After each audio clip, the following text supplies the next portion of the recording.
Oh, hi everyone. So, I hadn't done a video for a while, so I thought I'd do a very quick one. And recently I've been testing out a weapon called Gorehowl. So, this weapon's pretty sweet. There's a little caption on the weapon which reads, "The axe of Grom Hellscream has sown terror across hundreds of battlefields." So this is a very nice two-handed axe with a attack speed of 3.6, so it's a fairly slow weapon, and I kind of mostly went down the arms tree for this one, so I thought I'd go over how I experienced it and whether you should use this weapon or not.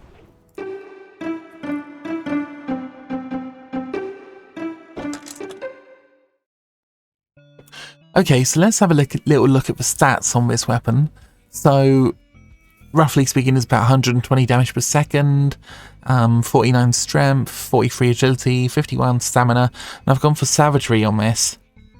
Now, savagery, I believe, increases the attack power by 70, so that's pretty decent. Now, the reason why I went for savagery over Mongoose is because I'm using this as mostly a PvP weapon. I kind of figured I want the attack power there. I don't want to actually have to smash a few units up to get a bit of extra, well, 120 extra agility. So that's kind of why I went for savagery. But to be honest, in longer fights, you're still probably better off going for Mongoose if you can afford it. But if not, savagery is very adequate for PvP. So, in PvP, which is mostly what this weapon is for, this is a pretty decent weapon, I have to say.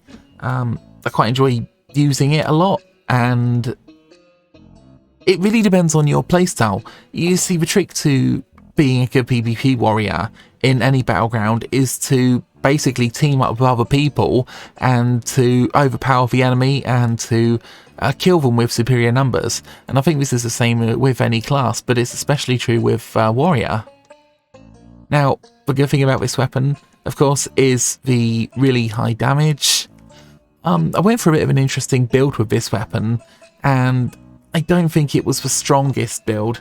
Let's just look at the build very quickly I went for with this. So,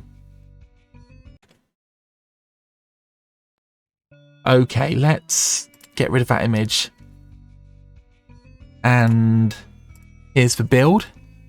I don't recommend you use this build necessarily unless you want to, but I wanted to try it out and see if it's any good.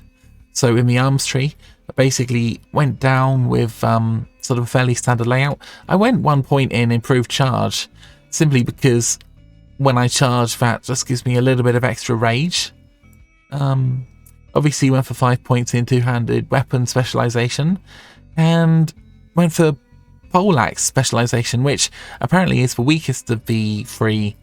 The sword is the best for damage, the mace is the best for PvP if you want to stun enemies and whatnot, especially in arena, and the poleaxe specialization gives you 5% crit, but I didn't actually find it that useful, to be honest, even though I'm sure I did get a lot more crits than I otherwise would have.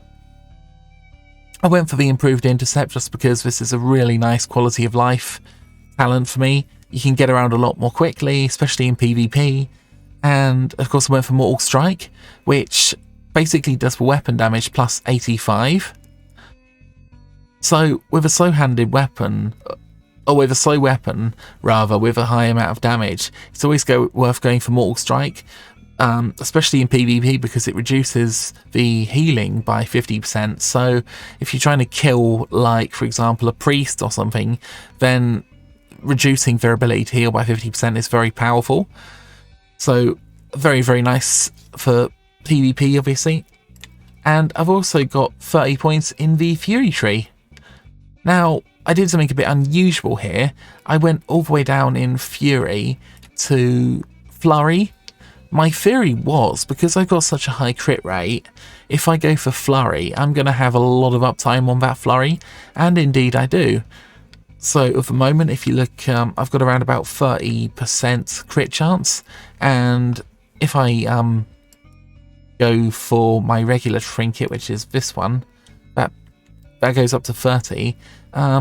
if I use anything on the weapons, such as a sharpening stone, that will again get increased to about 31 or just over.